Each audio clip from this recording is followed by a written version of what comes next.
All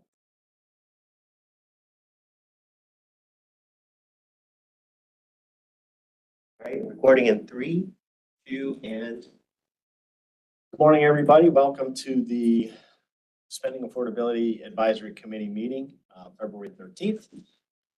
Today, we're going to actually cast some votes and take all of the briefings that we've had and basically turn them into numbers.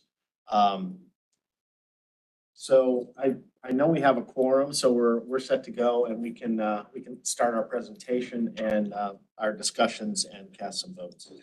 We will be actually casting formal votes today, so we will be taking a roster of those votes as we do it. So just going backwards first, what we're supposed to be doing as a committee, and then we'll be following the same framework for our presentation and our discussion. So our tasks are: 1, project general fund revenues for the upcoming year. Historically, prior to last year, we used to do just a percentage. We decided last year to boil it down and to make it an actual number as well as a percentage, so there wasn't any ambiguity as to exactly what we were projecting. So we'll be doing that same thing this year.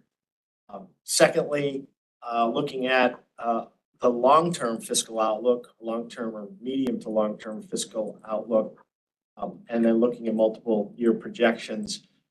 Much of these two will be derived from Dr. Clinch and Dr. Irani's presentations, where we're looking at their projected increases, as well as Holly's, of course, for our key drivers of revenues for the county. Thirdly, a recommended level of new general obligation debt to be authorized at the recommendation of the committee. Of course, with all of these items, the county council and the county executive can make whatever revisions they seek, but it's what our recommendation will be. I believe, if I recall, last year it was $70 million, Holly? Yeah. That we recommended, and I know it went a good bit over that last year, which has been typical. And then finally, and maybe at least as important as anything else, is our other findings and recommendations that the committee might have that we want to include in the report, that we want to flag items and issues for policymakers to keep in mind as they're looking forward in managing the county's finances. So that said, the voting members listed here, and I think we have 11. We have 11, and I think we have 9 here today. Is that right? Or 10? I think Josh planned 10? 10. We have 10. Josh already. Okay, terrific. And so we'll be, those of us that are here will be casting votes. Next slide. So the key recommendations, these are the 3 numerical recommendations that we've been reviewing and discussing. Now, these are not voted on yet, but these are the numbers that we'll be putting to a vote today. So the 3 are the general fund revenue forecast, the multi-year projections, and then the new debt authorization. So the small working group that also started the drafting process for the document put working numbers in for our discussion today, and these are the numbers that we want to review and have everybody discuss this morning. The first one is the general fund revenue forecast. This derives quite a bit from Holly's work and also from Richard's, but what we came down to in looking at Holly's and Richard's forecast is basically a 4% increase, which is $58.4 million. Is what we thought was the reasonable expectation going forward. We're quite cautious and conservative. We typically are as a group anyway, but the uncertainties and the risks associated with the forecast this year are extraordinary. We have very little ability to look into a crystal ball and understand what's going to happen. What's going to happen in Annapolis this year? We don't know. What's going to happen in Washington this year? We don't know. We do have some more consistent drivers of revenue that are much more predictable. That is primarily the property taxes because they're fairly well defined. Income taxes, on the other hand, and property taxes, income taxes and property taxes are, as we all know, about 45% of the total revenue each. But the income taxes are wildly variable and just unpredictable. And it's not always clear why we do better some years and why we do worse some years. So we've taken a pretty conservative approach. So if the projections, if we just work off projections, we can look at property taxes and see roughly a $730 million projection for property taxes. That probably isn't off by very much. There will be a delta, but we don't know what it is, but it won't be all that much. On the other hand, the projected income taxes for 26 from Holly and Richard are $674 million. They could be off by just a little or a whole lot. We just don't know. So the net is, and Richard, you would put together the little projection, your chart projection. Do you have that, Holly, this one? Yeah, this is a projection developed based on the general underlying economic factors there. And based on that projection, income tax, obviously, things just started evolve when we developed this projection there. We're still looking at pretty positive, but because of underlying personal income was relatively positive. But then obviously all kinds of things started to happen. And we all take a pause and not too sure what's going to be impact. And Dr. Clinch showed the potential risk exposure, including the employment, is 10.8% of the county, the employees for residents are directly hired by federal government. And also we have pretty significant procurement contract there, which part is very difficult to quantify additional impact on employment on that. So I think that several people expressed the other day, like, or send emails saying that be cautious, use actual caution on that. That's where my understanding is the 4% come from. Yeah, of our out commuting workers, lots of them are presumably working at government contractors as well. So not, our exposure is much higher. We have the highest concentration of professional workforce, and professional services is the main contracting area Maryland does. Yeah, and some of us, or most of us, probably have seen over the last night and again this morning the stories on local news about the county executive hosting jobs fairs basically for displaced federal employees. So the county already knows it's happening. In fact, they're looking to take advantage of it where possible and bring in people with skill sets that the county might be able to take advantage of. So we know there's going to be some displacement in the federal workforce. We fully expect there will be some displacement in the contractor workforce just because of the grant situation. And then, of course, there are also direct and indirect grant issues from the federal government to the county that are not related specifically to personal income tax. So that kind of argued for us to keep the number down a little bit. The projection in the charts that you may have seen through our presentation was we thought it could be as much as a 5.2% increase that we actually experienced this year. And then everything started to hit the fan. And we said, whoa, let's back it off a little bit. So the number that the working group decided to put out this morning was the 4% number, the 58.4. If we do better than that, fantastic. We'll add to our reserves. But if not, we'll have but responsible number, and hopefully that holding it to 4% will get us across the finish line this year, even if we do experience some negative repercussions in Annapolis and Washington. So let's go ahead and vote as we go rather than do all three of them, if that's acceptable to everyone. So who's keeping our tally sheet? Somebody has a, okay. So actually, do you have it, Holly? I don't have one, so we can actually go down there. Do you want to call the name? You want to call them? You just need to make a motion on this. Yes, yeah, we do. Okay. Go ahead. Yeah, I'll make a motion that we adopt the general fund revenue forecast. Second. So Barbara second, right? Let's take that. Got it? Yeah, I have it. So Todd, Yes. Dr. Clinch, Yes. and Giles. Barbara Glenn, Yes. Is it Barbara online? Barbara Glenn, Yeah, can you hear me? You muted, Barbara? Yeah. Yep. Here's muted. This This is second, minor technical flip here. One moment, raise your hand. She raised her hand. It says. Okay, thank you.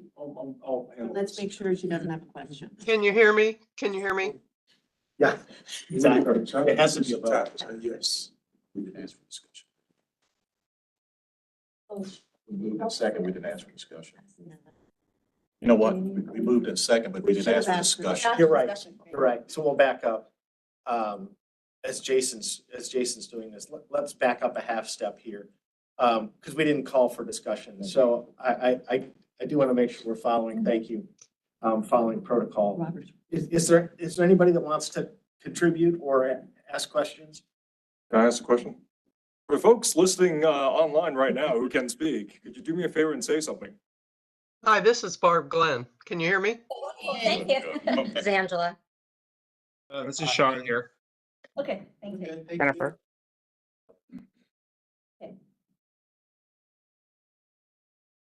I'll start with just one Yeah, go comment. ahead. First of all, I do appreciate the fact that you're taking a very conservative approach with that. We had we've been looking at the state budget itself, and we kind of understand what the revenue forecasts are. I do the real estate tax portions of it, and we're going to take a very, very conservative approach this year. So if we don't follow the same pattern, I think we're setting ourselves up a little bit. If it's better than that, it's all good. We're great. But I really appreciate that. That's a very conservative approach. Thank you. Appreciate that. Yeah, well, I mean, it's us. It's not, yeah. I guess the one thing to point out is that we're only talking about the revenue Yeah, projections just the here. revenue. Yeah. The potential cost side issues are significant as well, but that's not for us to deal with right now. So, so that's something that obviously the council and the executive will have to be thinking about going forward. Anything else? Anybody online have anything? And Dr. Rani, are you comfortable? I'm comfortable. I mean, I think most of the impacts probably won't be felt until FY27. So yeah, I think we're probably pretty good with the number. But again, I'll discuss it, the new debt authorization. I don't think dust is going to ever settle for the next 4 years. So, yeah.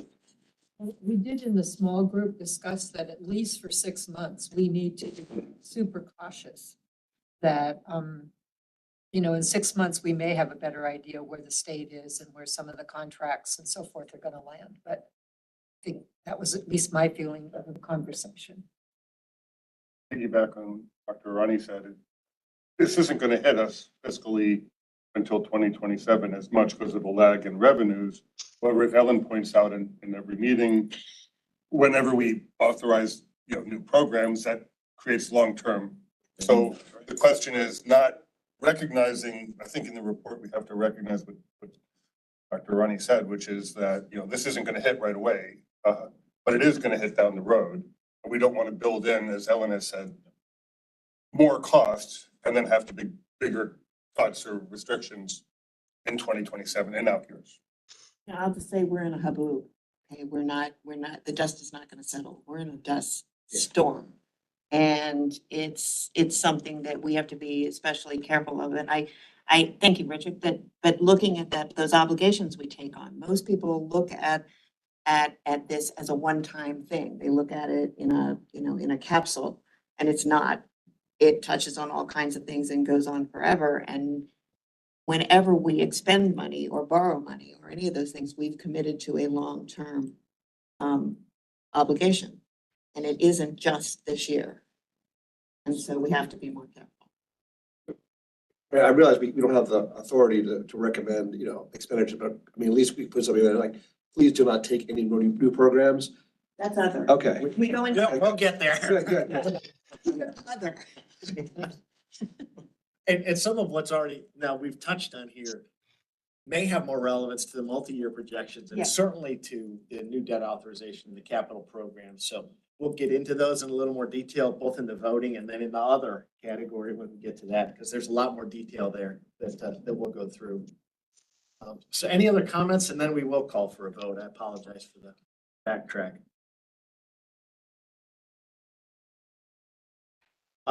So let's go ahead. Let's start over. Start over. Okay, Todd, you're first. Yes. Okay, Dr. Clinch, Yes. Ellen Flinjoe. Yes. Barbara Glenn, Yes. Steve Hunt. He's online. Can you hear us? Is he logged in? Steve Hunt, yeah, he's online.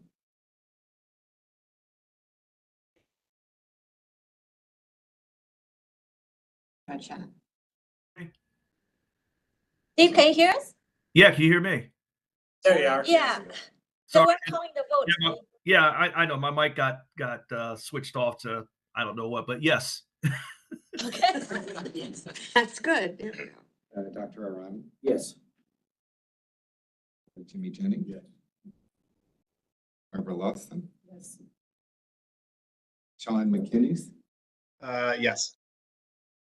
Christy Simons, not present, and then Josh Zucker.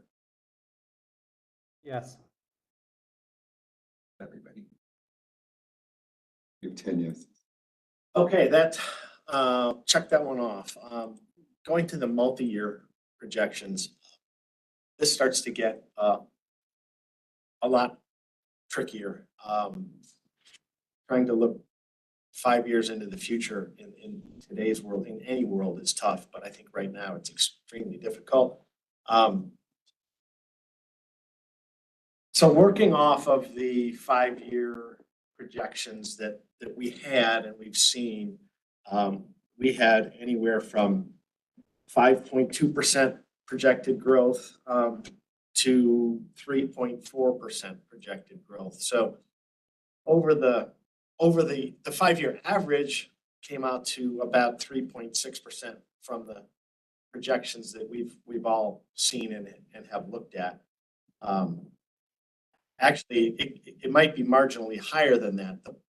The challenge is that the property tax revenue increase, which has been significant, gradually wane as all those 3-year averages kick in, and they're realized, and then the 5% caps catch up or start to catch up with the new assessments done by SDAT. So from the numbers that we've looked at, we've seen them trending down on the property tax side in those out years, in years 30, 31, 29, 30, 31. We may see them still be a little higher in the next couple of years on the property tax side as those increases are gradually assimilated into the new numbers. But in those out years, as they start to flatten, the growth starts to come down.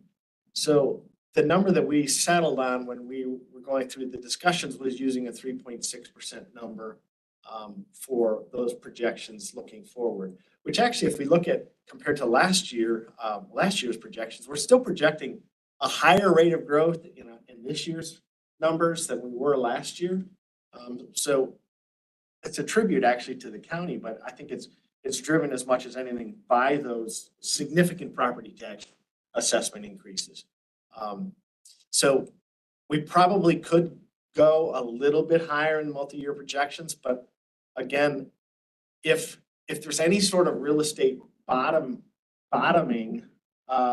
like we experienced back in 2010, 2011, it could start to have the opposite effect. Now that would phase in over a multi-year period as well, but that's why we settled on the 3.6% number for the multi-year projection. And Dr. Clinch, I'll defer to you if you have some thoughts you might want to add there. I think this is where the, storm not settling factors in. And the storm not only from federal spending, but from what the state's going to do with raising taxes, which is causing out migrations to the very people that Howard County is attracting. So long-term, I mean, I think this is the whole second part of our last discussion, which is we can expect things to get worse than this year. Right. And I'll just add that we're taking this on average over the 10 years, and that's not always, at least it's based on something statistical that's identifiable within the data. It's not a weird number to have pulled out of a hat. But as we do see it trending downward, I would technically rather go a little lower than the 3.6, but I'm okay with it because it is an average accrued from what we're looking at over time. But I wouldn't go out more than 5. And Right. This is Barb. Can I speak, Todd? Yeah, please. Okay. I just wanted to follow on what Dr. Clinch said. So currently in the state legislative session, I believe they're wrestling with the tax assessments done by SDAT. We know in particular there's a focus on agricultural land, and so we're sort of up to speed on that, where they're trying to do massive increases, I mean, orders of magnitude increases in assessments. So I just wanted to share that this is a point of uncertainty even, every day, depending on what's going on in Annapolis, the way I would view it, so. Thank you. Good for the county, bad for the farmers. Yeah, yes, sir. Yes, sir, exactly. Any other online comments?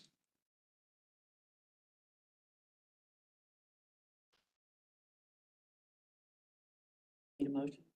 Yeah, that's what I was gonna say, yeah. So then, if everybody is satisfied with the comment period, I mean, we're gonna go back to discussion in a minute, but if we can have a motion. Sure, I'll move that we adopt the multi-year projections for FY 2027 to FY 2031. Second that. Discussion? The one thing I'll add here in discussion is that, we're perceived as kind of the naysayers and the conservative people in the county saying, be cautious, be cautious, be cautious. But the one thing I do want to stress is we're not talking about a 3.6% negative. I guess we lose track. We're so fortunate in Howard County that we're complaining that we're forecasting only 3.6% growth in our revenue projections. There are a lot of places in the country that are looking at significant decreases on top of inflationary impacts, and they're wrestling in a big way with how are we going to make ends meet without major service cuts. So I think the fact that we can still, with some degree of comfort at least, recommend a little bit of growth is a good sign. Yes, Barbara. I would say we're conservative, but we're also prudent. I like the word prudent because I really think that that's one of the hallmarks in this county is that we try to be a little cautious and prudent at times. It's not a bad place to be. And this is Barb. I would add in that we're data driven. So I think we need to give ourselves credit for that. Well, add that the prudence that Barbara mentioned is key to how the rating agencies view us. In fact, they've used that term a lot, fiscal responsibility. And I think the work you do here is a vital part of that. That's a judgment on your actions, acting with prudence. Because you will get a recommendation and we act on it. So we're very fortunate. We have county executives who have been able to take the information and then run with it. So. A really good point there. And also coming back to the comparativeness, yes, the long-term 3.6%, they sounds prudent. Compared to many other places, this like they will look like, wow, you have 3.2% growth. Like there are different places talking about 0% or even negative scenario at this point. But we'll get to it when we get into our fourth tile, if you will, of what we're going to be looking at. But there are some issues going forward that are going to be a challenge for the county, and we'll talk about those in more detail. But if there are no more comments, Then let's go ahead and call for the vote. Yes. Dr. Clinch? Yes. Glenn Flinjo? Barbara Glenn? Yes. Steve Hunt? Yes. Joe Ronnie? Yes. Amy Jennings? Yes. Lawson? Yes. Sean McKins? Yes. And Christy Simons absent, and Josh Zucker. Yes. Thank you, everybody. To a even longer crystal ball. Just now, when we start talking about our third task, which is the new debt authorization levels that we've been asked to make a recommendation on. Now we're looking 20 years into the future because those general obligation issues last 20 years. The number we authorize is only the bond issuance. It's not the total cost associated with those projects. And in fact, as we've heard through our presentations and discussions, the bond issuance itself doesn't cover the cost of the entire brick and mortar project. It's actually a little bit less than half of the cost of the brick and mortar project because you have to add in operating costs, staffing, heating and cooling, maintenance, et cetera, of that new facility. So we're aware of that and thinking of that, looking forward. And so we're looking at our ability to ensure that over that 20-year period, we have the capacity to continue to service the costs associated with the new asset, number one, and in a manner that is worthy of having that new asset. We've discussed it somewhat in the past, in previous years, where we were adding new assets where we had existing assets that we couldn't fully staff. That's obviously an issue. If we're not fully staffing the assets that we have, and then we're adding new assets, then we're going to be stressed even further because we should, at least theoretically, be fully staffing the assets that we have before we're adding new. So it is something that we're looking at and looking forward. Now, over the 20-year horizon, it gets very, very tricky, and that starts to get into the whole issue of the new 20-year master plan, the growth projections in that master plan. Can we achieve the growth levels that are aspirationally set in that master plan? And that is one thing that has come up, I think, here in SAAC, but also in the AFFO committee, where this master plan has specifically been stated to be an aspirational master plan. And the levels of new housing that are proposed in that master plan are not guardrails, they're aspirations. There will be a lot of work that goes into achieving those aspirations. And there are a lot of policy decisions that have to be made to support the objectives established in that master plan. So we'll get into that in a little more detail as we get into our fourth tile. This is the third. In our small group discussion, and the number we put on the table is not to exceed $25 million, which is going to be a challenge for the county. It's a much lower number than that the county's become accustomed to. But it's because of all the various challenges and threats that the county looks at and faces going forward. We realize that there are some things that probably have to be done, but we would suggest that we should only be doing this year what has to be done and not beyond that. It goes back to the shorter term issues of what's happening in Annapolis, what's happening in Washington. But it also goes to the medium term and the longer term issues of what's going to happen with HOCO by design. And that HOCO design master plan, which determines our growth projections and aspirations for the next 20 years, is critical to whether or not we can generate the revenue that's going to be required to service the general obligation bonds that would be issued this year and next, and also the ones that we've issued the last 19 years. So without without a commitment at the policy level to the HOCO by design plan, which has been voted on and approved, but there are a lot of things that need to happen to facilitate it. Commitment, we won't meet those growth aspirations. We won't be able to generate the additional cash flow that's required to service general obligation bonds that are issued today. So those are issues that we see are both medium-term threats and longer-term threats to the ability to the county to service its debt.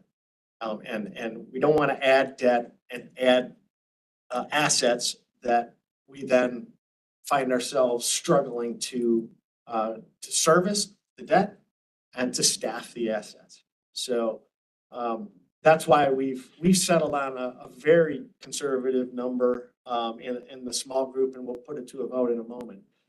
One thing is that the bullet point 4, you'll recall that the rating agencies presented to us last week, I think, or perhaps the week before. And the county and this committee sees it as an imperative that we maintain our AAA rating. And if we lose that, it starts to cost us a lot of money going forward.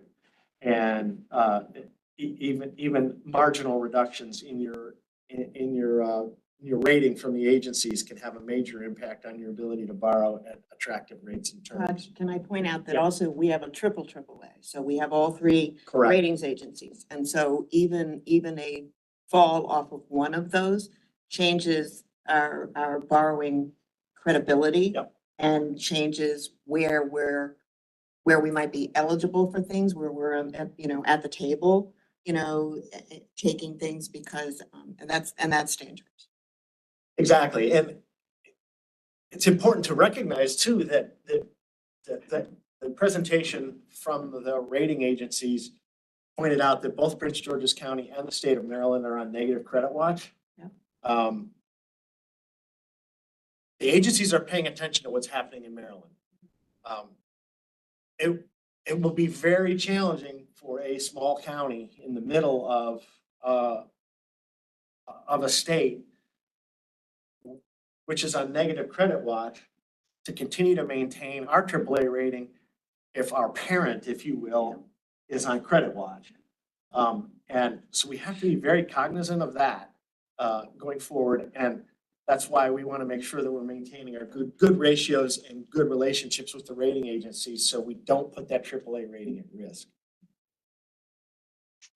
Any comments? The only thing I'd add on that is that when I was rereading this in the notes and so forth, it really struck me that by being conservative on this figure, it gives us flexibility going forward. We haven't dug ourselves into a place where we can't move, that we're stuck with something. So I really like that idea of being flexible kind of as we determine what the new normal is going to be. So I just would throw that out. It lands with prudence too. So I think there's a hand up, Steve. Yeah, are we discussing now? I just want to make sure I wasn't In preparation, yeah.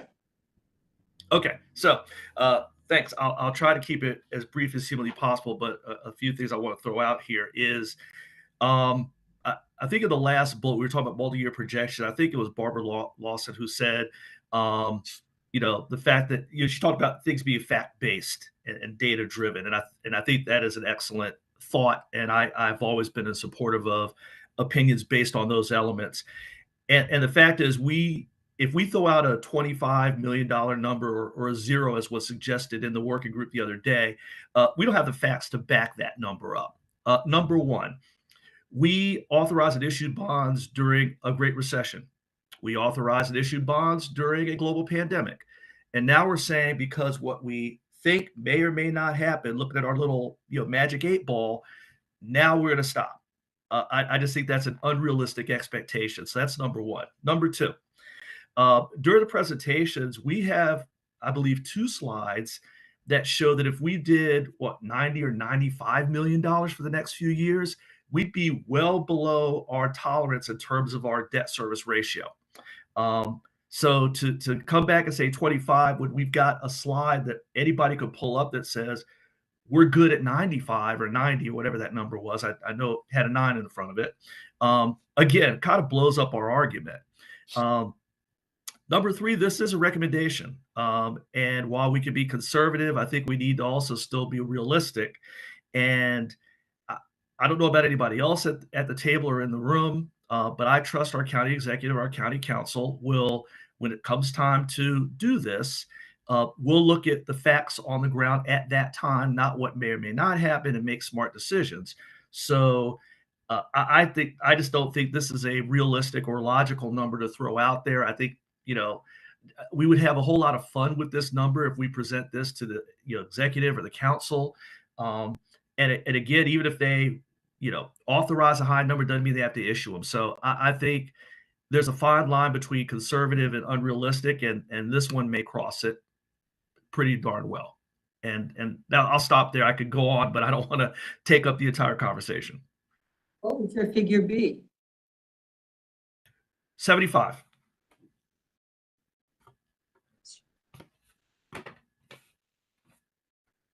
Anybody else? Josh, Barbara, Sean? Go ahead, Barb. Yeah, I really appreciate Steve's, let's call it a gut check. We've been using those terms. And as a new member of the committee, I would like to reflect on the past recommendations of this committee and the county executive's follow-on actions. So the massive increase in 60% of our expenditures for the Howard County Public School System just look incredibly not accountable to an average citizen. I'm going to call myself an average citizen. So I think this committee is a new committee, and we can interpret the data. We should interpret the data, Steve. So yes, absolutely. But again, you threw out 75 million. I mean, we can argue, okay, where is the number? What is the number? So I guess what I'm saying, I am an advocate for data-driven, but looking at those charts for what the county executive approved in his budget for the school system the last, 2 fiscal years or maybe 3? I'm losing it a little bit here. I was just shocked. And I knew it because I'd read the headlines as it happened. So I thought that was unaccountable and not necessary as an average citizen. And having had 3 kids in the system, I'm totally supportive of it, et cetera. So I just wanted to throw that out that that's not a data-driven comment, but I think that the reaction of this committee should be the reaction of this committee and not necessarily, reflect back on what the county executive did. Trust and respecting him, but I'd like to, have more verification. That seemed out of line. So I'm kind of on the conservative side of this recommendation of 25 million. So let's keep talking. Thank you. Steve, I see your hand up again, Steve. Yeah, no, I was just going to say very quickly to Barb's point, I appreciate that insight, but I take your point very well that we shouldn't reflect back, but should we also avoid reflecting forward or speculating forward would be my question back. Can I make a comment? I thought our consultants who gave presentations to us, Ellen, remind me who they were, or Holly.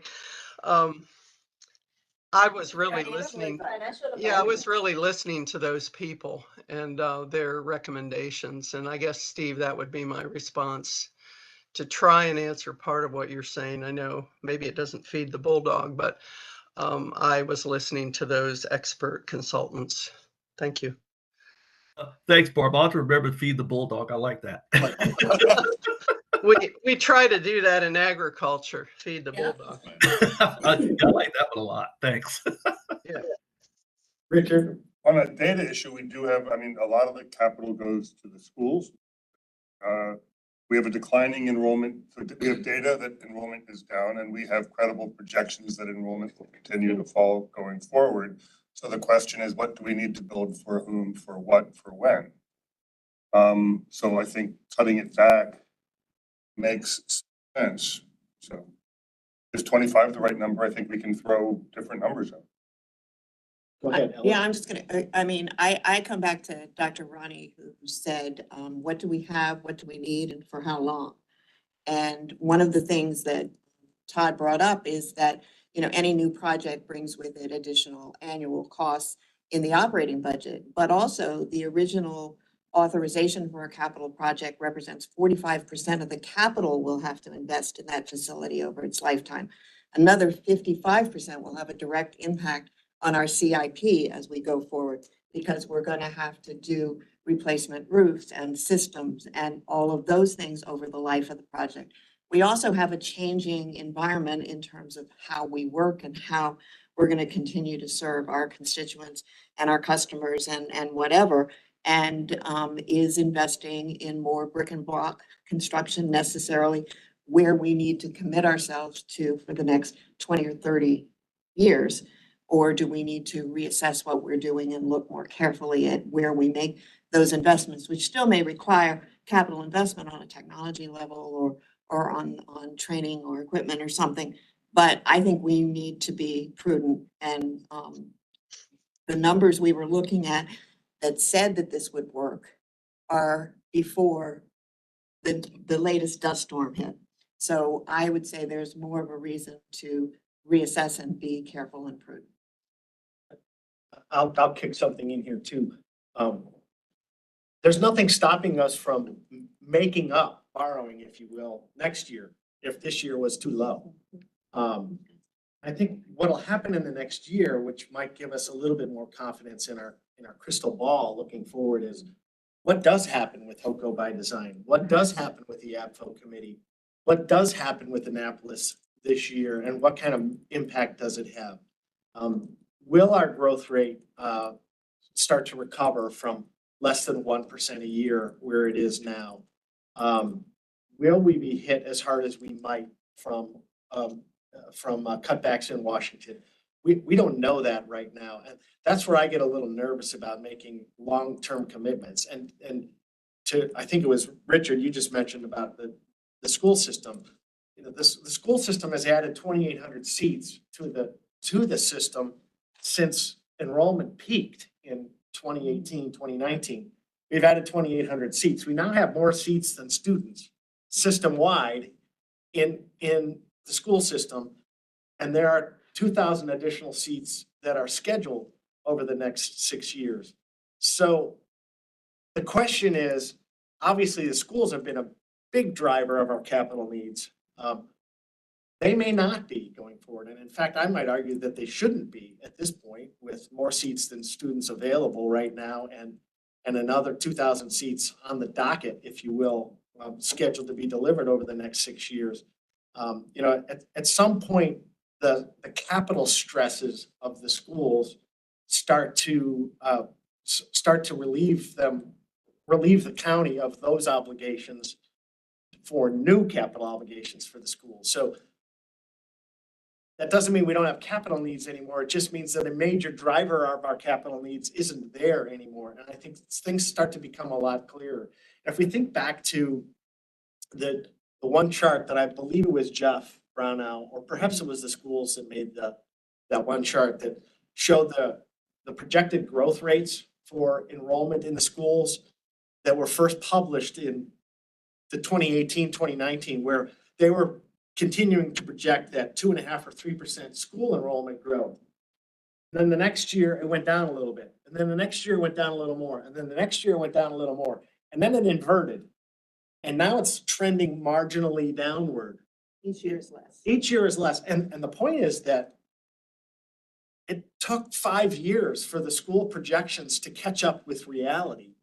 But during those 5 years, we continued to progress and to issue obligations to expand capacity and to commit to new capacity based on charts that we now know were vastly overstated. I think that first chart for this current year had enrollment projected at 65,000 or 66,000 students, which is what, 7,000 students? We're at 56 something if you Right. take pre-K. So we're like 8,000 students lower than we project today, lower than we projected we would be today. as recently as 2019. So that has a huge impact on our capital needs for the schools. And what I don't want to see happen is we just say, you know what, okay, 75 million. And it's, well, cool, let's go do something else because we have the capacity for 75 million. I think it's time to take a breath and say, look, the demand for more capital for the school system is in question. If we have another year of downward enrollment, and there's reason to think that we will, because the state has projected that the next 2 kindergarten classes will be abnormally low coming statewide, which will probably be the case by extension for Howard County as well, which would cause an additional shrinkage of students and enrollment in students in Howard County.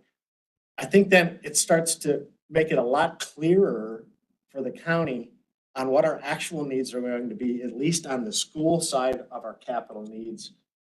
And then we can refocus on, at that point, all right, what do we really need on the capital side of our budget for other assets in the county?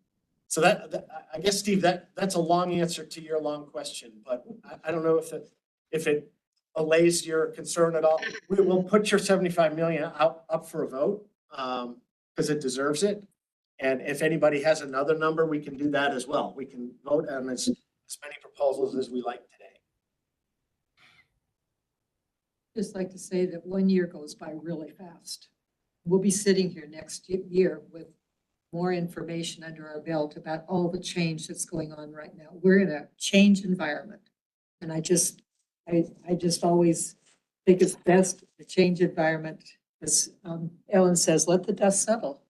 What are the new facts that we need to deal with? Which is why it'd be nice if we were meeting earlier. You know, if we were would like a if we 6-month were in the check-in. loop I think and it we should- could start reassessing this at the end of the fiscal year, you know, and have a better sense of where we are as we come into this, so that everybody can be tuned in to where things are going and heading. So that's been a recommendation at another point in the operations, but it's something to think about, especially when we're in a time of such uncertainty, to be reassessing at least at the midpoint, you know, at least at the end of the fiscal year. Dr. Clinch, Dr. Arani, any thoughts you'd like to kick in? I mean, I think this year is kind of that inflection year where we've got Annapolis unknown. Washington is in a constant flux. So, as I say, it's better just keep calm and just say, let's let some dust settle, rather than sort of kind of go in and commit to something that we don't know. And to Dr. Clinch's point and to Jeff Browner's point, if school enrollment is declining, we really kind of need to think back about how we want to manage that capital expenditures. But I would say, anything we can do to, next year, we know in April 10th, we sunny die, we know what's going to happen in Annapolis, so we can at least take that unknown off the table and sort of proceed forward. But, with the rate of, and at least we'll know next year by this time, what the impact has been of all the Doge. So we'll kind of know a little bit about that, so we'll make more informed decisions. But right now, we're in the middle of a dust storm. We can't really see clearly what the end result might be. So my inclination is, 25 million. Yeah, but I mean, at the end of the day, I've seen this before where we recommend a number and it's a larger number. Again, we're recommending. But I would say this is just one of those years where, unlike the 2008 recession and the pandemic, Howard County fared pretty well in both those in terms of the retention of jobs. We're now in a kind of a confluence of declining federal employment possibility and procurement, as well as a decline in state revenues. Those are kind of things that really impact us, and that can lead to things like real estate declines and other things. So I think it's better just to kind of pause and wait.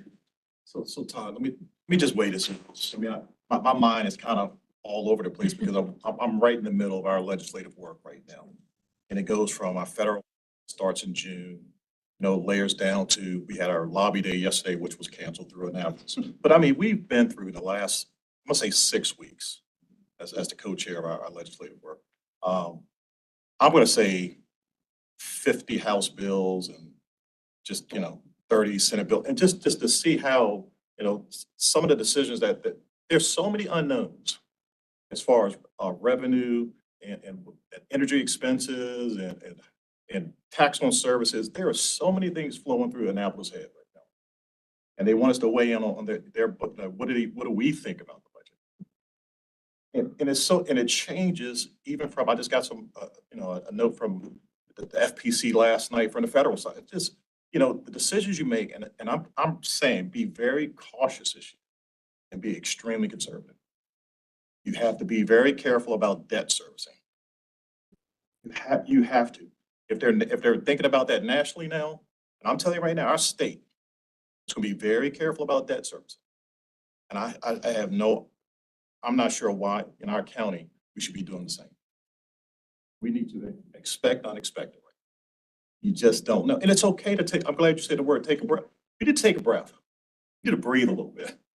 We're just not too sure. This next 6 months is going to be it's not clear, but to take a, and I'm not picking on Steve, but Steve, he makes a great point. You have to validate some of the numbers that you have. But if you throw a 75 there and someone says, hey, it's there, man, the cost of that debt, right now, moving forward, 5 years, 6 years, you got to pay that note. And we tell our residents all the time, debt is expensive and savings, it continues to get pulled down. And I don't think people understand the savings is what's getting pulled down. It also has. People's assets are getting pulled down.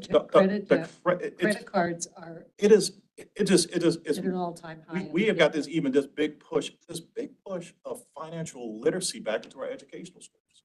And the reason why? It's because of this. And I said in my notes, and I wasn't trying to be funny in my notes, I said sometimes the math isn't mathing. Because I'm literally going through these House bills and these Senate bills like, this makes no, even it makes no sense. Like everyone wants what they want. They want to tax it through services and goods, or they want to expend it through bonds and debt servicing. And sooner or later that you can't put so much air in that balloon.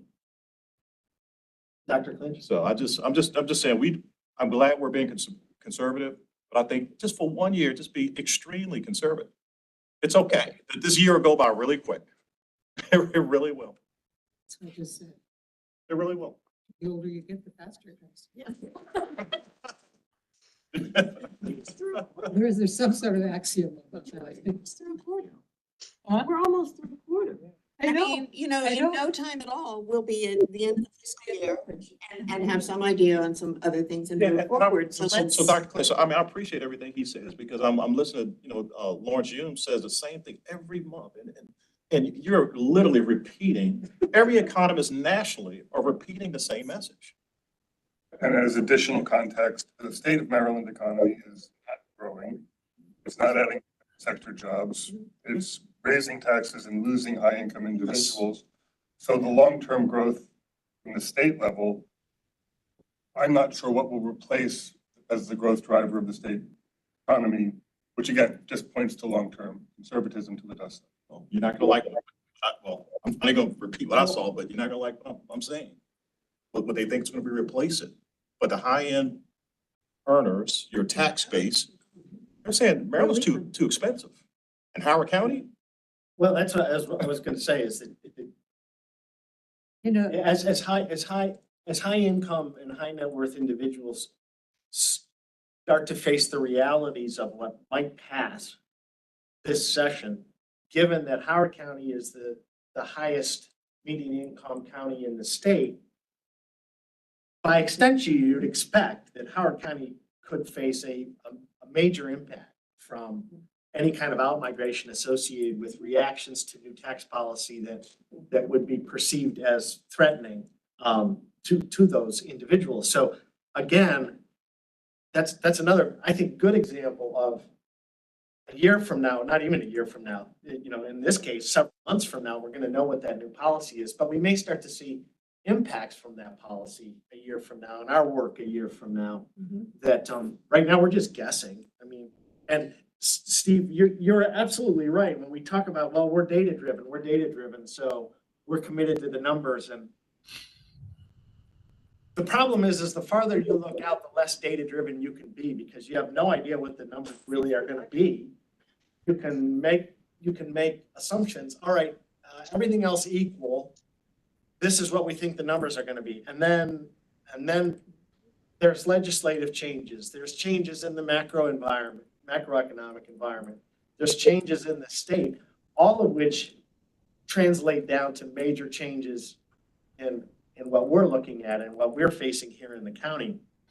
And anytime anybody says, well, your projection said this and that didn't happen, it's like, well, yeah, but there were 14 legislative actions that changed the tax policy that adversely impacted it. All of what we used as our data-driven numbers to derive our assessment of what our recommendations should be.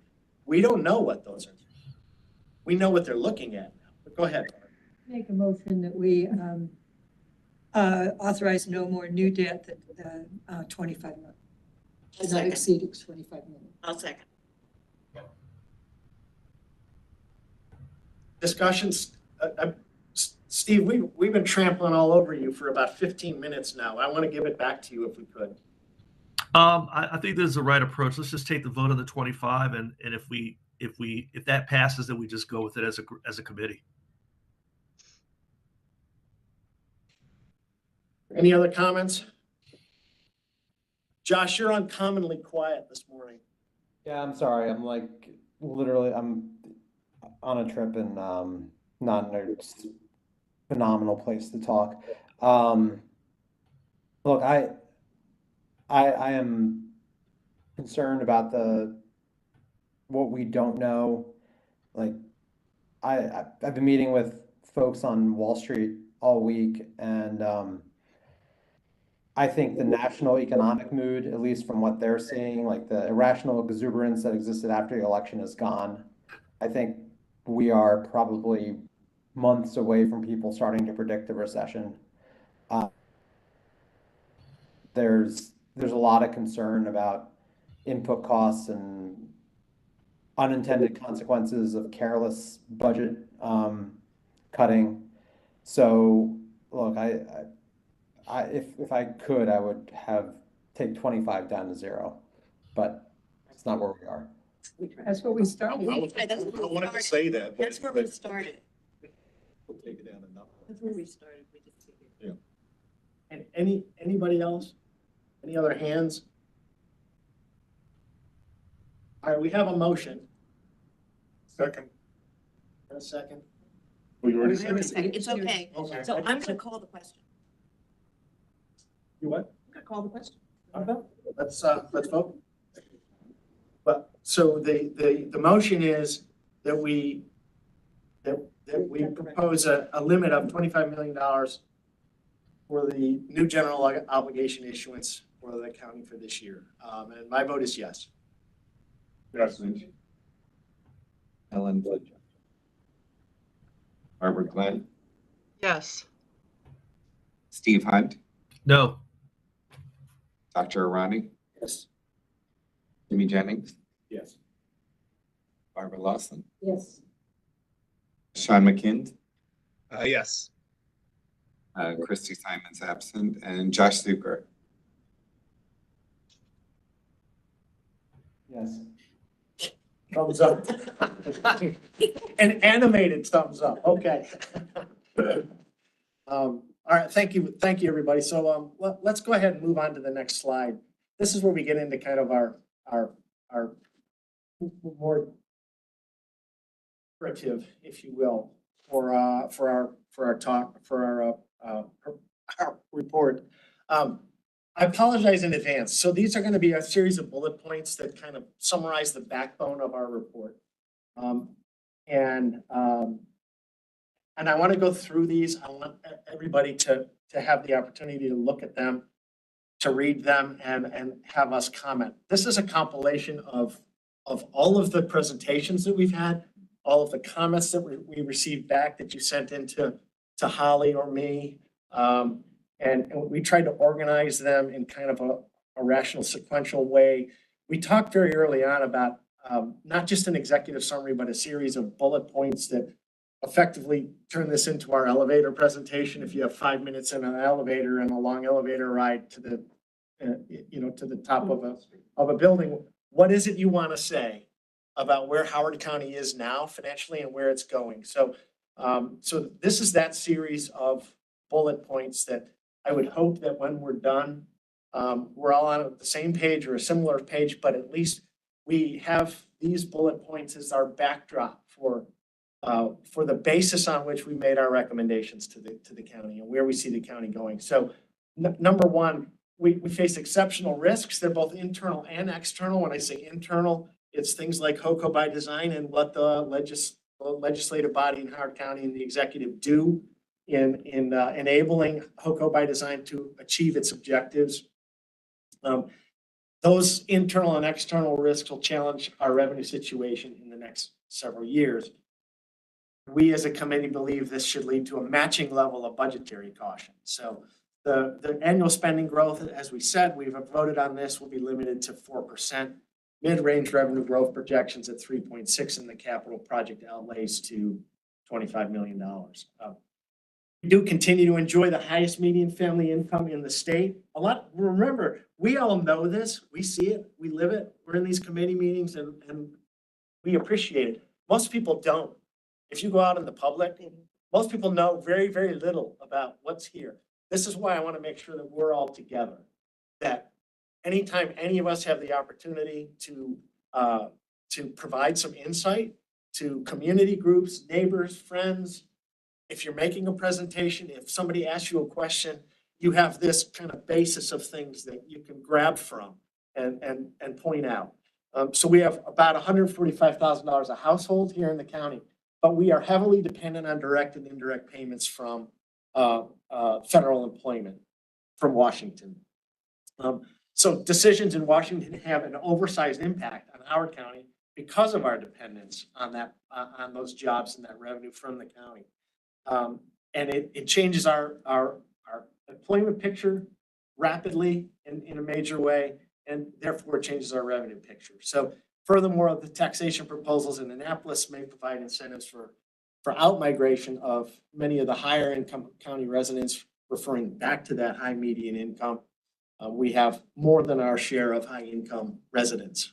Should we in that paragraph include actually the percentage of our federal jobs and the federal jobs associated with contracts? And I say yes, but what we're trying to do here is to create our bullets. This will serve as then the basis for the executive summary, which is going to be 2 or 3 pages, and then. But I'm just saying in the first one, we actually do put figures in. I think the second one, if we make the point about being dependent on federal employment, that is the perfect place. Yeah, it could just be a parenthesis. To be in all of our heads that we're at like 10 something. 10.8, right? Yeah, because that's significant. And so I'd like, employment is Yeah. 10.8%. Yeah. Can I just add, I mean, this is, but we're taught, we use federal in the first line, but we're referring to local and state in the explanations. So we want that exceptional state and local uncertainty and risks and exposure to federal. I mean, I think we want to remind everybody that it's all on all 3 fronts, that uncertainty and risk, because we're highlighting that within different pieces, because we're talking about with the state piece and with the local. I just think something there that makes it clear that it's not just federal, but that's what that headline kind of makes it appear to be. I mean, certainly that's the looming thing, but I think we want to make sure, I'm just suggesting that we might want to make sure, because we're referring to that in the actual. Yeah, got it. So in the reports, we'll try In to. the report, we'll be tweaking, so. Yeah, got it. We'll make a note, yeah.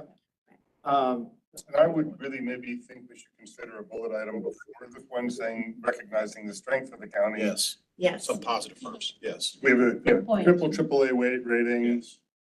unsuccess, however we face exception with, just to, but otherwise people are going to say things aren't that bad, why are you hitting us with a shovel? Yeah, and we are talking about tempering Positive our news first. aggressiveness.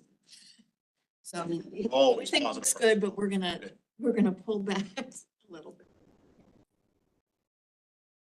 All right, let's go ahead and flip it.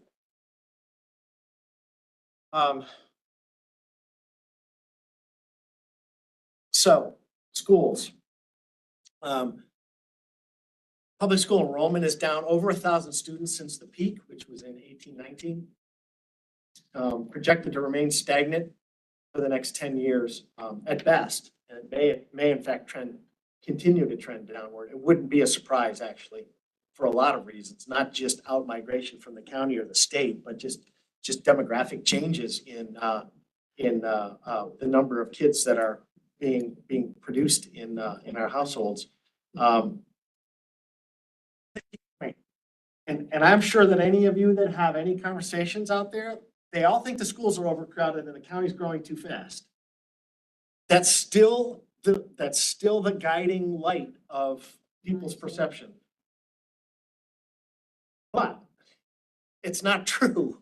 So we have to do something to allay that misperception. And I think that's where we say that the system as a whole, and this isn't a point of argument, it just is, that we have more seats available than we do have students enrolled. And that's if you use, and we're not going to get into this level of detail, that's if you use the county's, the local rated capacity assessment rather than the state rated capacity assessment. It's a tiny point, but it's huge, and it's the number of seats that the state says is our capacity is a whole bunch more than we say is our capacity. So we're just using the local rated capacity here. If we pulled down to the state, it would be even a more significant ratio where we'd have even more seats available than students.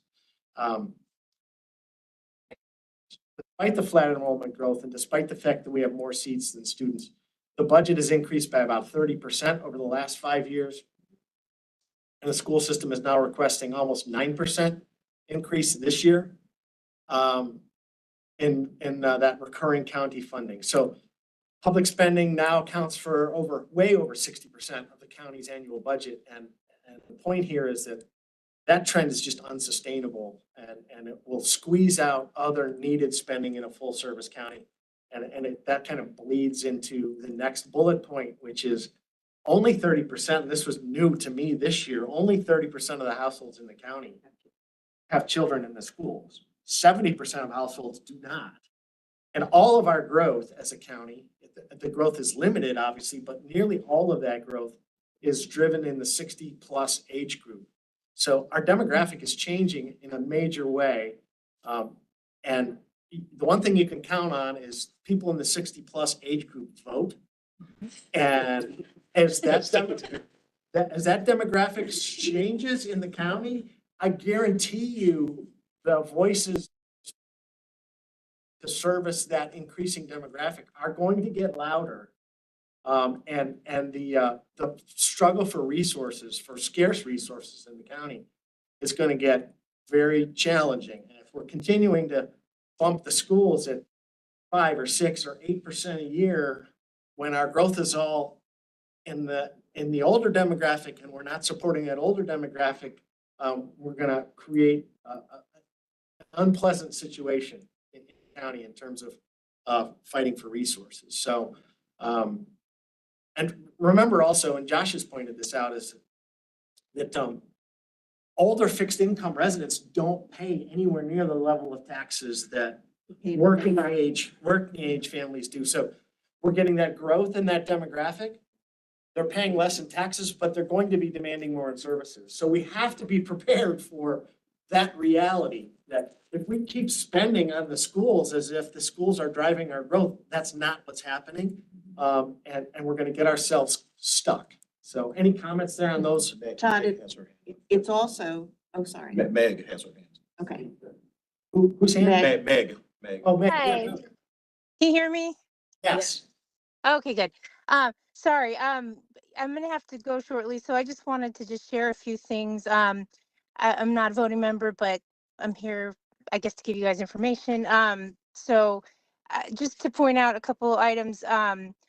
Yes, a lot of the folks in the community are still pointing to overcrowding, which, is more individual areas seeing that rather than overall. But a lot of our projects, I would say all of our projects right now basically are not driven by capacity, but driven by aging facilities, which, you know, from the 70s to now, different educational specs. So, you know, adding on to the building is going to add capacity. That's not really the driver of those things. And oh, the other point I wanted to bring up, so a lot of folks did pull kids out of the school system during COVID, went to private school. If because of changes in economics of households, we may see some of those kids coming back to school, and if they do, we have to take them. But that's kind of where we are. And I would say even if 70% of the residents don't have students in the schools, 100% of our residents benefit from the reputation of our schools, for their housing values and for not having, you know, kids out and about causing problems.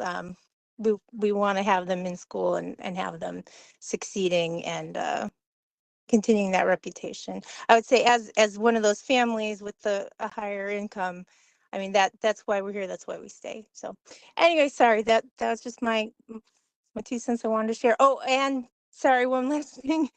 We are actually voting tonight at the Board of Ed on a limited redistricting to address capacity imbalance of 2 of our overcapacity elementary schools. So that we are trying to address those things as well, not just by building more capacity. Thank you. Thank you, Meg. Thanks, Meg. Steve has his hand up. Steve? Yeah, hi. Just, I mean, I know this isn't the final write-up. This is just bullet points, but I believe that there's a fine line between, as they say, keeping it real and starting a fight unnecessarily. And so I would just avoid language like despite popular perception. That's kind of a swipe. I would just take great care in stating the facts without getting into quasi editorials. Yeah, I agree. That's a good point. I just want to add that in the aging demographic, it's not just that our growth tends to be over 65. We're growing fastest in shifting wage earners and taxpayers into the retirement side, to the 65 and plus, which means their revenue contributions are capped or even lower. So income that we were expecting from a portion of our existing population is shifting over, and we're growing fastest of any jurisdiction in Maryland, and will quickly be at a percentage of our population over 65 that will make a substantial impact on our ability to bring in additional revenue. So it's not just growing. They're not growing, just more people are shifting. And then what's coming in new, partially because of AFFO and other things, we're bringing in people because of 50+ developments and things like that, because that's what's available and that's what people can come and do. So that's a huge shift, and it's on both sides. It's on demanding services, and it's growing from our existing population, just shifting into that side. So it's a far greater than our growth is what's changing within the existing piece. It's replaced what the enrollment growth was. The 2.2% rate that we used to see at the bottom end has now shifted to the top. I mean, the population. The population growth has shifted from school enrollment aged kids to people over 60. Just have a minor question. In front of the increase by the swish, the tilde 30%, we just increased by nearly 30%, because that looks so kind of odd Yes. from everything else. Yes. You're approximately, yeah.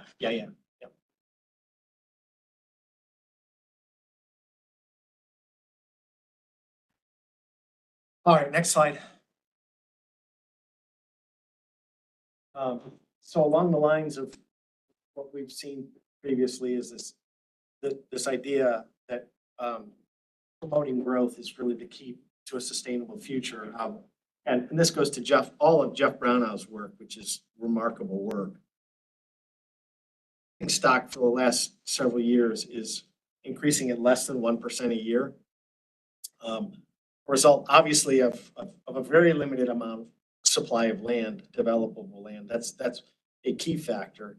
But we have had housing policies in effect since the last APFO was approved, which was back in 18, as well as the school surcharges that were approved in the year after that, that have created a series of regulatory housing policies that have made it very unattractive for builders and developers in Howard County. And we've seen, as a result, a significant drop off in the number of housing units added on an annual basis.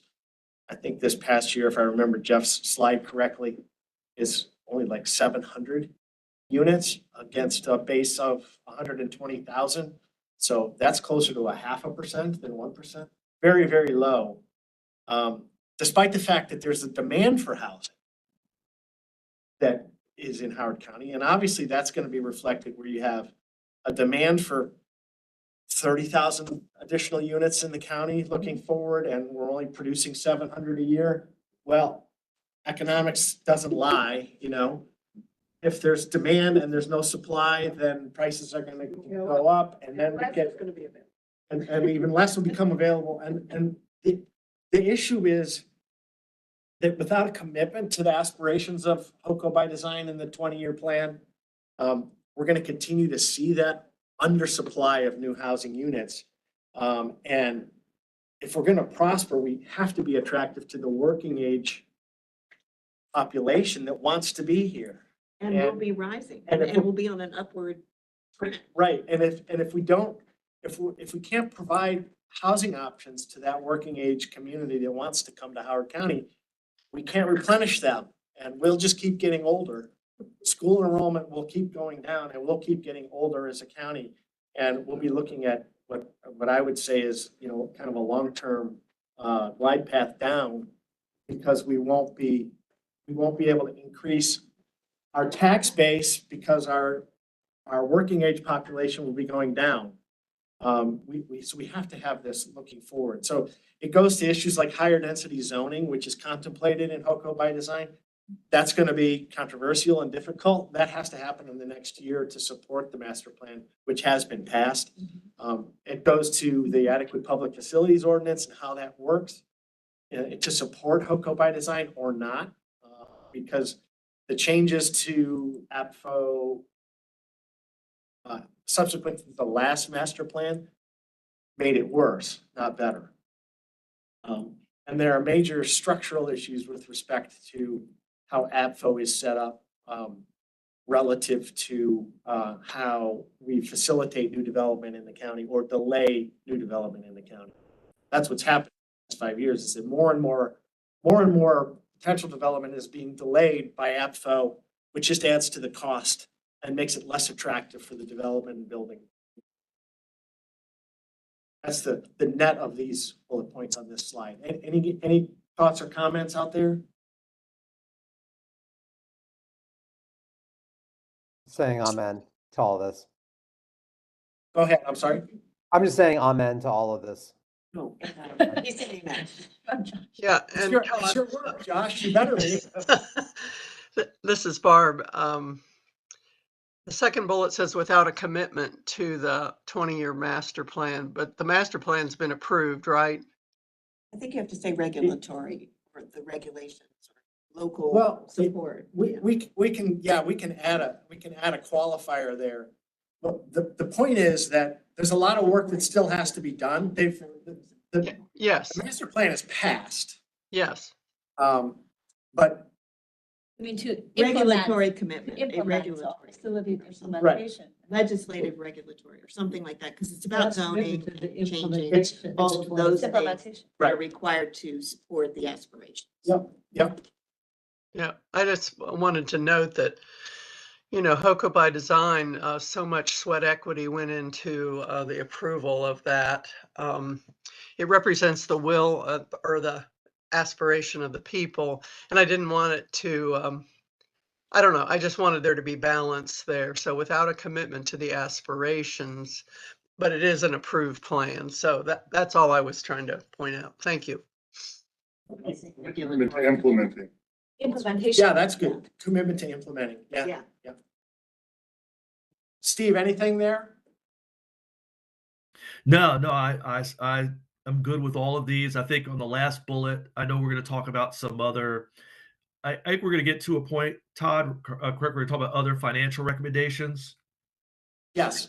Yeah, I think one there's if it's not already there should be one that addresses that third bullet.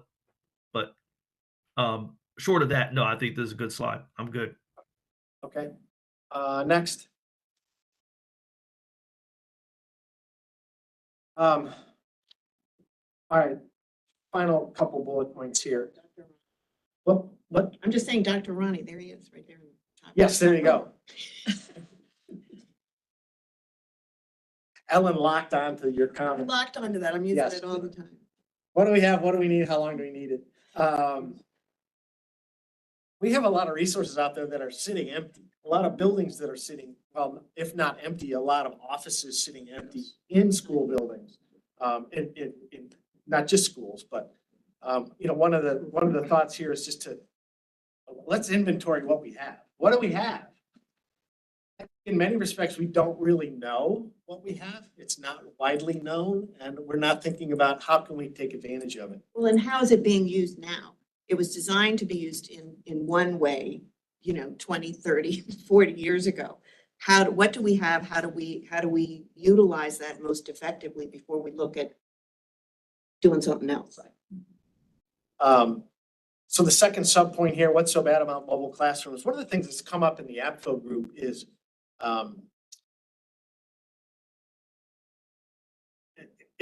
quite open and candid about, look, when we have overcrowding in an individual school, although system-wide we're not overcrowded, but individual schools, there are quite a few of them that are. But there are three remedies. One is redistricting, which nobody likes because it can be just brutally political and cutthroat. The second, obviously, is brick and mortar. But if you look at the projections, you might see a bubble for the next 5, 6, 7 years, but then after that it falls off, even at the crowded schools. So do you really want to invest in a 20-year asset, that brick and mortar asset that you don't need? And the third is mobile classrooms. Classrooms, again, it's very political. PTA Council of Howard County is adamantly opposed to the use of mobile classrooms. But the reality is those are the only three remedies. It has to be one of those three, unless somebody can think of something else. But those are the three things that the school system looks at. And to be honest, the mobile classrooms are the state recommended because you don't recommend building to the peak. You look at finding interim solutions. You don't invest in an asset that's going to become unusable in a short amount of time, and you're not going to get your return on investment. So mobile classrooms are actually the recommendation from the IAC in many cases if redistricting is not easily managed or doesn't go there, that as an interim solution, this is the best way to go. Well, it is interesting. Right now, there's about 225 mobile classrooms in the system that are being used for classrooms. There are a lot more trailers out there than that, but that 225 is being used in the system as classrooms. What's interesting is that 140 plus of those 225 are at schools that aren't overcrowded. Because you don't move them. Because even though they're called portables or mobiles, once they're there, they're there. They're not going anywhere else. It costs $100,000 to put one in place, and all that you've put there. So you try to put one in place for at least 5 years and get at least 5 years. And once a school is used to having it, there's no point in moving it because its half-life is reduced and you don't get as much out of it.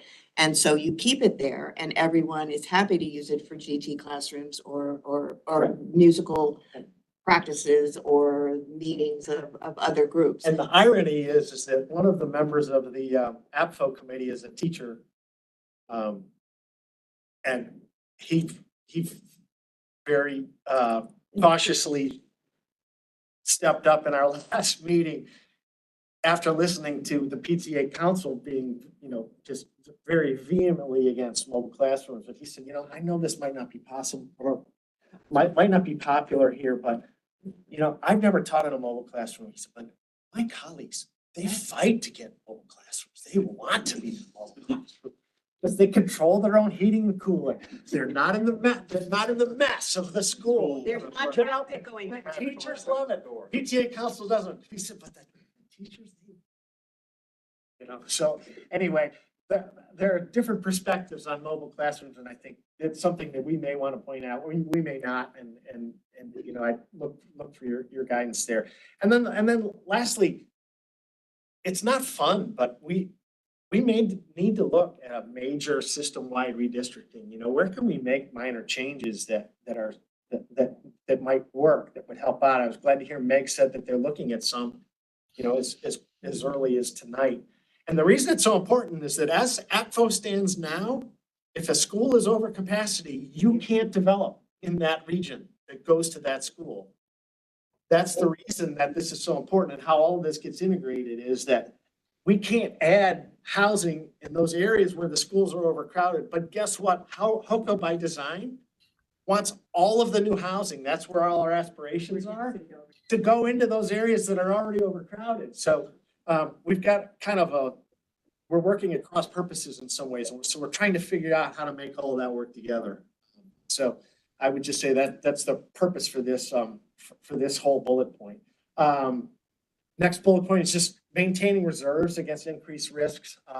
Talking about PAYGO only for essential projects and critical needs, not be utilizing those funds for fun things necessarily, but things that we actually need. Maybe be suggesting that we're using it for reducing debt, not for increasing or using it to start new projects. I think another recommendation should be, and we've talked about this, is quantifying and prioritizing deferred maintenance issues. They're throughout the county. They're profound in the school system. When the schools came and they presented to us and they said that when they presented to us, it was 6.5, now it's 8.8% increase. But remember what they said? Deferred maintenance didn't make the list. It's not even on the list, nothing. And we're talking about a couple $100 million that are on the list of deferred maintenance. So we're thinking about, for instance, adding, and I don't want to get into the politics of it, but if we're gonna air condition the gyms in the high schools, but the roofs are failing and the HVAC systems don't work, the existing ones, but we're talking about adding air conditioning to the gyms, I kind of think, well, can I add air conditioning to a gym with a roof that doesn't seal? You know, maybe we should focus on the roof first. Anyway, that's why that bullet point is here. And finally, just what we already discussed, that right now our revenue situation is being buoyed by the property tax assessment growth, and that will gradually wear off as the three-year review cycle wears off and the 5% annual caps start to catch up with the new assessments. So I think that's it, right? There's no more. Is there another slide? Yeah, there's another slide. Oh, all right. All right, so last slide, just we want to review the impact of state actions. I mean, obviously, but shifting of the pension obligations, blueprint issues, all this is going to become clearer during this legislative session. The net decline in state population is going to threaten the county. It's going to be really hard. We're a tiny little county in the middle of a state, and it's going to be hard for us to struggle to grow when the state is not. And this is Ellen's point. She's made it a couple of times. We can't pay for this year's level of services with next year's revenues unless we grow. And then finally, the whole Ellicott City Safe and Sound, we've touched on as a group earlier. I think we really need to be looking at truly what is our cost going to be, the $278 million. I'd bet my house that it's not going to be 278. It's going to be a lot more than that. Maybe not. But I think we really do need to do a complete assessment of cost to complete, because I think it's it's gonna ratchet up. I mean, it almost has to. We're designing as we go, so. And a bunch of that is secured by state and federal commitments, which are questioned as we go out. I mean, it's just like everything else. We're in this uncertainty, so let's proceed cautiously.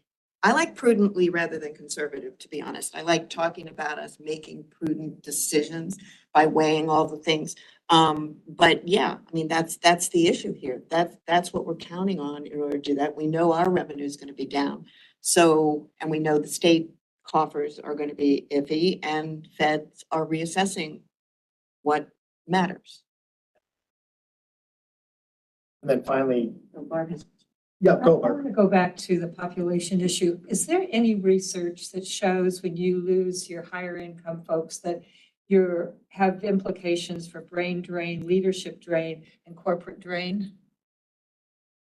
There's got to be something because that Yeah, happens in they're on the- corporations. We do that when we lose- look at lose corporations higher income aging out, people, you see needing to replace. that their management or ownership of companies, so forth. Just wondering, I've thought about over the last 25 years, the corporate headquarters that Howard County has lost. Yeah. And the brain drain, the kind of visionary leadership and the involvement in, county commissions or nonprofit infrastructure, fundraising for the hospital and the college, all of the implications when you have that kind of loss. And I don't know that, I think there's an unintended consequence when you have this outmigration, even if they are older people. I mean, I volunteer, I'm older. Maybe you don't have the same income that I did at one point, but if I left the state, what have you lost? I mean, maybe I not have my duct brain, tape. I have but duct somebody's, tape in- huh? I have duct tape in my purse. Don't you? I'm just curious if anybody's given that any consideration at all. Well, there certainly are. I mean, we saw that with the increase in the school impact fee. The idea that you're going to earn more because you up this, what happens, it deters people from making the investment and moving forward to that. There certainly are economic studies in management about the loss of a generation of leadership and what you need to build and bring in order to make sure that that works. So there's certainly something that we could bring to bear here to talk about what that impact is in larger terms than simply revenue. We don't understand exactly who's leaving other than income, but I think there are other implications to it that impacts especially our county. And if we were to go back, I've made a list of the companies that have left here. It's pretty amazing, frankly. Well, And it's not all development either. It's not limited to Howard County. Yeah. I mean, look at what the hollowed out. Yeah. Yeah. So when you lose corporate headquarters, you've really lost, or a small business.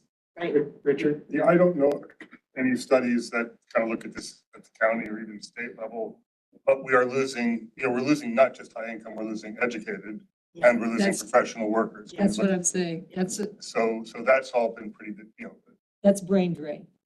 so, and they're all the same people. I mean, so if you have a higher education, you tend to have a higher income, you tend to be in a professional job. But if you look at them all together, I'd like to use more descriptors in that so that people become Yes. aware that it's not just high a, income. a body leaving.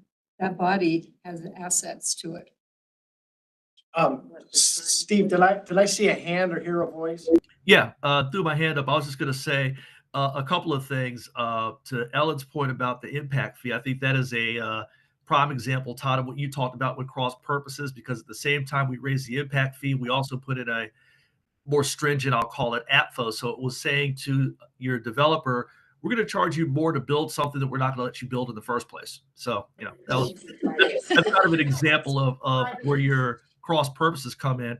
To Barb Lawson's point about brain drain, I think it's a valid point. And if we can, because of the nature of this committee, we are about the dollars here. If we can translate that into financial impact, to Richard's point, that would be fine. But I don't know that we could speak to brain drain if we can't attach a dollar figure to it because of the nature of what the work that we do in a financial advisory role. I think we could And maybe Steve does. treasure. Barbara? Yeah, I just wondered to follow on to what Steve said. Doesn't the Economic Development Authority possibly have that study translated into financial impact, do you think, or do we not have that? That would be for our good friend Ms. Jones to speak to. Yes. Hello. So you're looking for a impact study with respect to, so I make sure I understand what you need. Hello.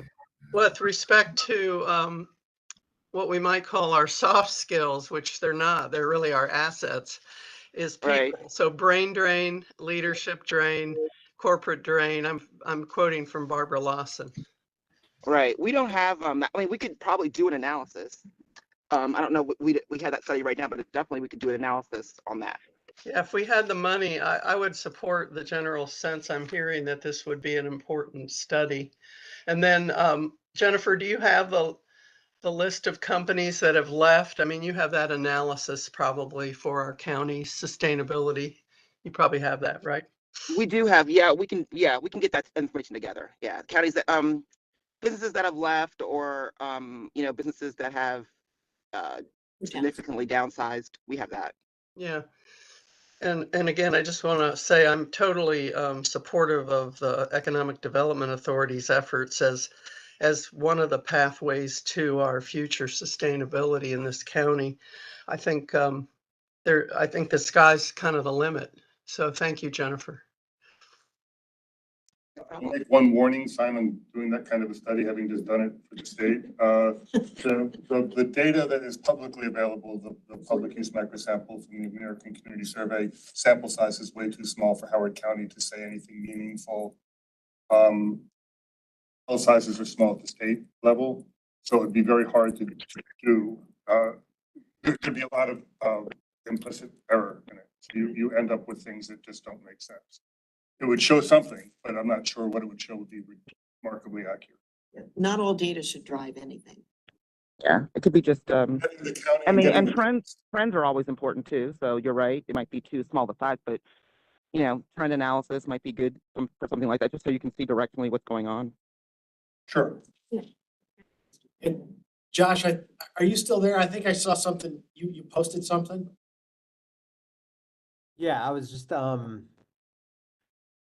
posting a study that I was, when Barb started looking at because I know there's been multiple of these studies that look at the effect of what happens when communities lose large numbers of managerial type jobs. And so I posted something that the University of Oklahoma looks like it did.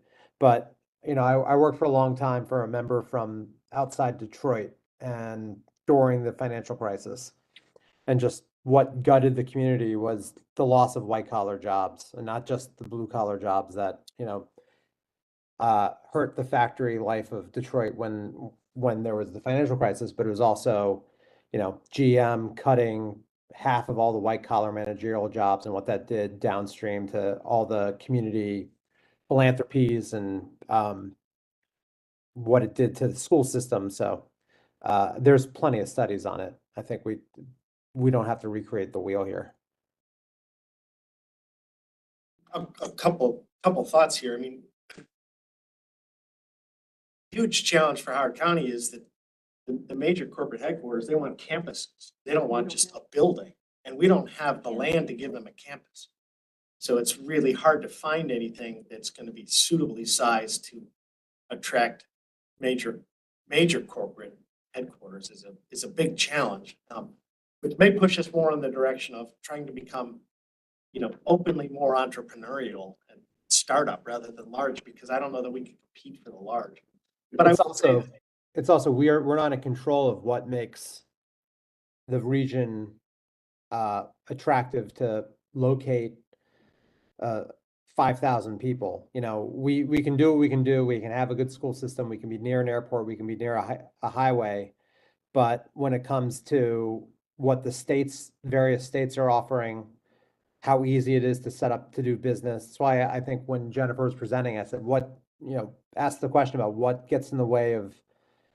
regulatorily gets in the way of people coming to Howard County. And it's either lack of land, but it's not like we have particular regulations on the books in Howard County that make us more or less attractive than the rest of Maryland?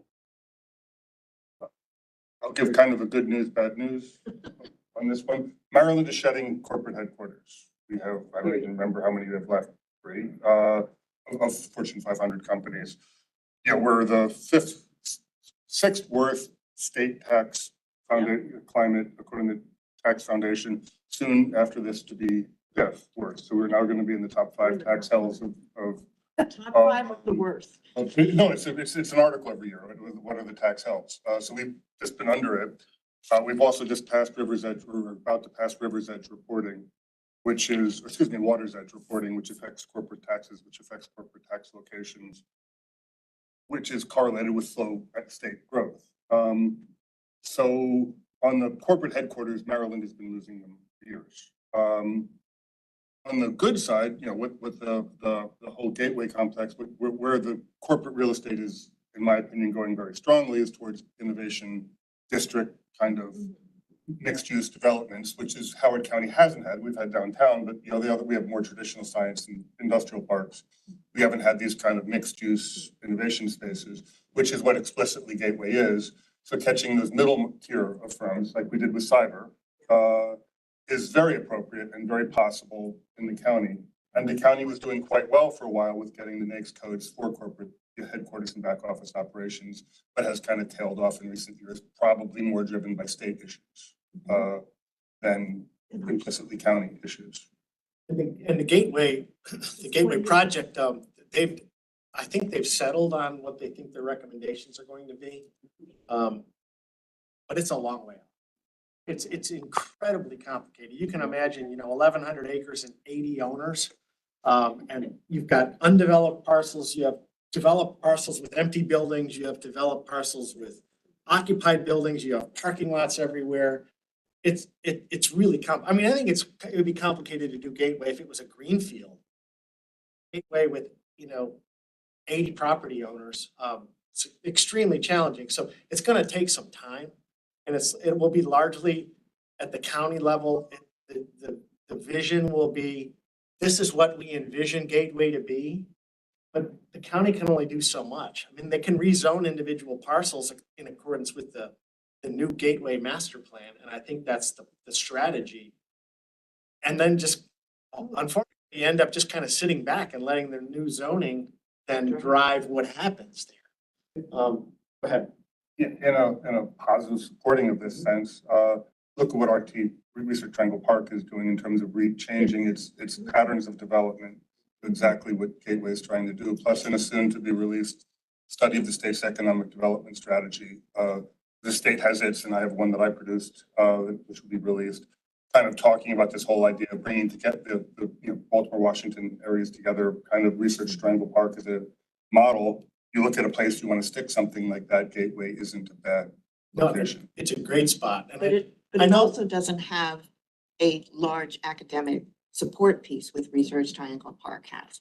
I mean, that's the biggest driver for moving that. That's None of the RTP drivers were all in, none of them were in, they were all surrounding. But they're surrounding. And so Baltimore, College Park, Washington. So it's, again, very similar model. I've worked very extensively in Research Triangle Park. So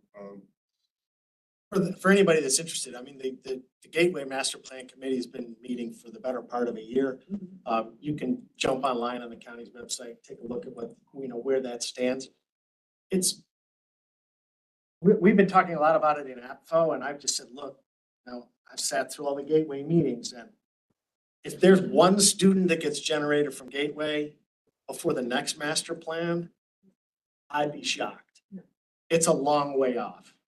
And then it's probably a good 20-year build out. And I know that's going to drive Josh crazy. And he said that, Josh has made a point. That's kind of a failure of planning, that we're looking at this potential great asset in the middle of the county and we're 30 years off. But nonetheless, that's where we are. But the plan itself is, it's quite engaging and quite attractive from a plan standpoint. Now the here to there part is going to be the hard part. Well, sort of the same thing we're saying about HOCO by design, that that the aspirational pieces of it are great, but it's still gonna take the nuts and bolts step on the rezoning, on the regulatory environment, on all of those things in order to make any of this realizable and actually be able to implement it. And the state tax picture is not helping. So on the subject of growth, since Jennifer is here and she's from EDA, and to Barb's point that EDA is one of the important force in pushing forward the economic development and attract business, et cetera. Jennifer, do you have anything to add regarding the subject growth that future development? What are some of the points that could help out in that direction? Hey, Holly, I mean- Jennifer, would you mind if I made a comment before you start? Sure, go ahead. So, with respect to Dr. Clinch's model from RTP, I did want to share in the circles that I run in, there are models, there's at least one and more than one being shared with respect to, let's just call it the Big Ten of food security. But when you bring together DC, College Park, USDA, Beltsville, and big thinkers, those models can be brought into Maryland and help Howard County. I don't know who thinks about those and where the big thinkers are, but I did want to just follow up on what Dr. Clinch said, that I support that. And RTP has a model similarly for, let's call it food security, for lack of a better term. So now, Jennifer, go for it. Thank you. Sure. So in terms of, brain drain and jobs being lost, I will say, our professional technical services, which is our largest sector, has been really resilient. I mean, where we see the growth that we have had, it's been in that sector. So those are like, your white collar jobs, your high wage jobs. And so when you talk about, brain drain leaving, I will say that that sector is doing pretty well. I mean, when we looked at our analysis about, where the, jobs leaving and the workforce not coming back, it's kind of, they're coming back in that sector. So I'll say that first. And then in terms of Gateway, you're right. I mean, a lot of the infrastructure, the heavy infrastructure is years off, but I don't think the first set like activity that we're going to be seeing in Gateway is 30 years off. Like, I mean, obviously there's going to be infrastructure like roads and other things, but there are companies there, right, that are, mainly cyber IT related health innovation companies that are kind of like the focus of Gateway. So what we're trying to do is kind of look at the companies that are in Gateway right now and build off of that approach, right, to create some kind of like a cluster. And they are intentionally in Gateway for a reason. And so building off our strengths in cyber, we know that Dr. Ball is prioritizing cyber, the state is prioritizing cyber. I don't think those types of companies still want to come here and be in Gateway in particular. They don't want to be in a downtown or a Maple Lawn where there's a lot of like walking and traffic and stuff. Like what we're doing in Gateway, I think, is really going to lend itself to that industry, which is already our strength. We already have about 300 cyber companies in the county. So I would just say that, like, our focus on cyber IT and also health innovation and kind of like the Gateway plan is going to help us in the future. And I think the first set of activities will, like, in terms of, business owners trying to see what they want to do, like how is it going to be redeveloped? I mean, I think that's going to definitely take a long time, but I don't think it's going to be 30 years before we see like activity there. You know what I mean? I think that might be a 5 to 10 year thing or something like that. But that's just my 2 cents. I think the high level, high wage jobs right now, it seems like are still doing really well here. Yeah, just to echo Jennifer's point on that as far as the cyber companies, because I have my company actually has an office in Gateway Park. It is a great location for those companies that are doing business with Fort Meade and NSA, but who don't want to pay the high rental rates of National Business Parkway. You're close enough that you can do business there, but getting right on top of it outside of the gates, those rates are 10, 15 plus per square foot more. And the sectors that Jennifer talked about are the ones specifically targeted by the state of Maryland right now, 2 of the 9 or 10, health informatics, cyber. That's where Maryland is putting its effort. Josh, if you're still there, you want to chip in on the Gateway topic before we move on and move out? I don't have to. All right. If I could just add one thing, just to kind of compound the issue we're talking about is, goes back to housing, but also goes to, the corporate brain drain is, there's not, the development that's going on that's planned for housing, the majority of it is rental housing.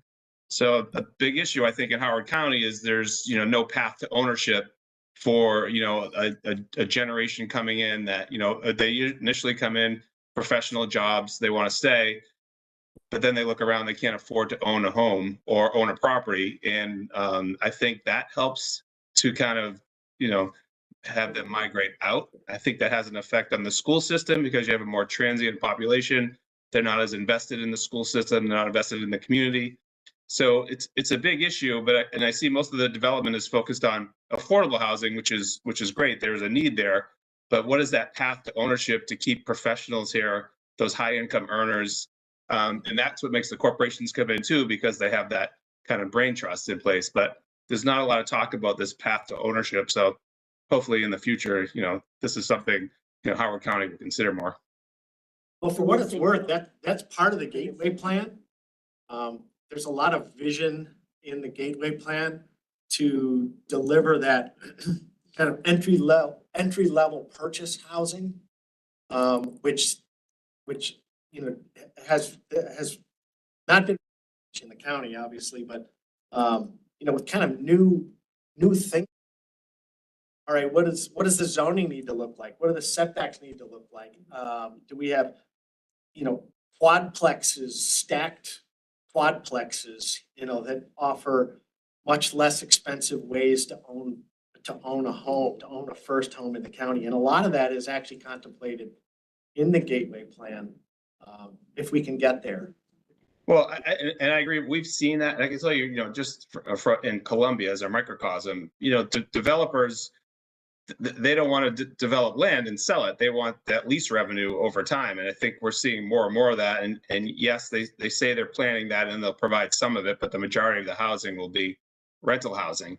And we see just from, like I said, from Columbia's perspective, we see a less engaged community in the rental units as opposed to ownership. And I think that's only going to get magnified as we, start to develop it. Hopefully part of the gateway is that more ownership of property, whether it's condos, townhouses, or single family homes. But, we're really just not seeing that. I don't think it's viable for developers. So hopefully it's, somehow incentivized.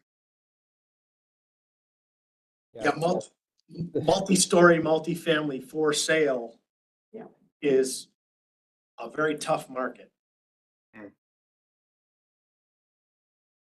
That's a good point.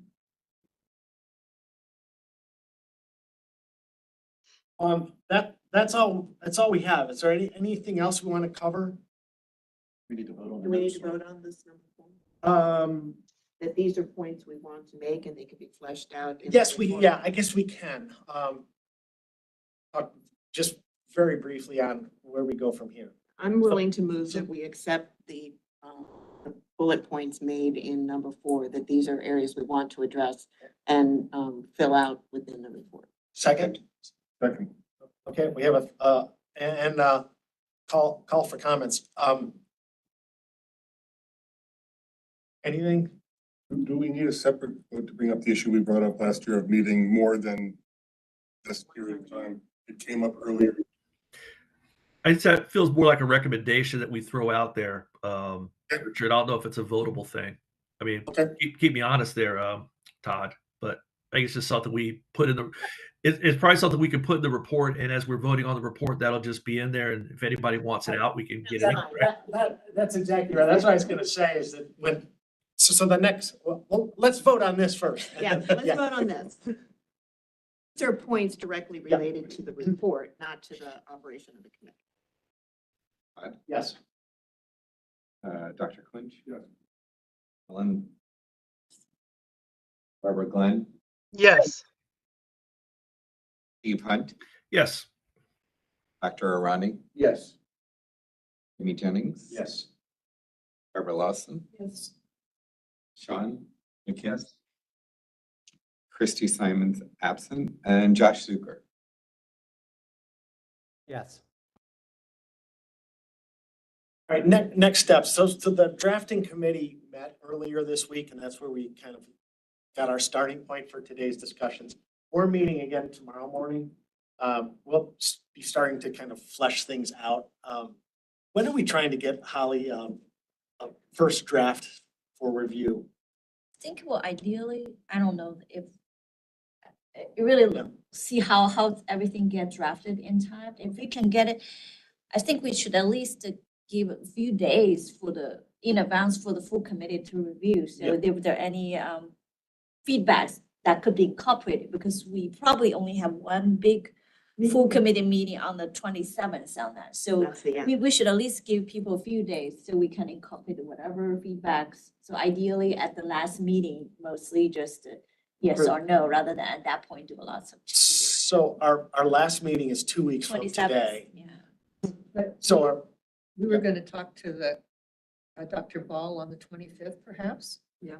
That would, depending on the schedule, yeah, that's. So we would make sure that it wasn't, I mean, the report wouldn't be approved at that point. Correct.